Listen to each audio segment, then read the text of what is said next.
So you love TikTok, right? But now it's time for you to start making content on this platform and you're like, what am I doing? I'm about to show you how to make a very popular video that is easy for anyone to make. A talking head video is literally what we're doing right now. We're sitting here talking to the camera like we're talking to a friend or we're talking on FaceTime. And there are 3 parts to a talking head video. There's the hook, there is the body or the main point, and then there is a call to action. We're going to learn how to make this, plus we're going to learn how to add captions to the video using TikTok.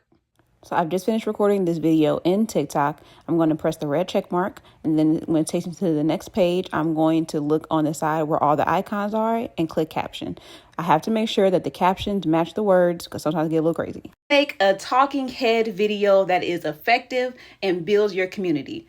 That is an example of a hook. That is the first thing that you should have in. So now that I know that my captions are good, the next step is going to be to add a title to the top of my video. So I like to think about what it is that I'm saying in the hook and try to make the title match that. And I use it in letters that are legible so that even when you see the video on my feed, you actually know what it is that the video is going to be about. Next, I'm going to add my call to action in text form, just in case I forgot to mention it while doing the video.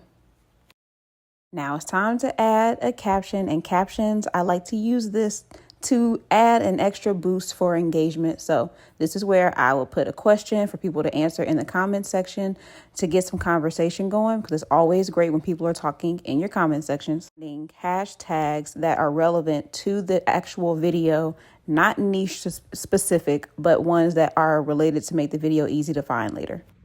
That's it, y'all. So that's the video. Let me know if this tutorial was helpful for you. And if you need any more tips, keep on following. Let me know what you need help with in the comment section so I can make more videos like this.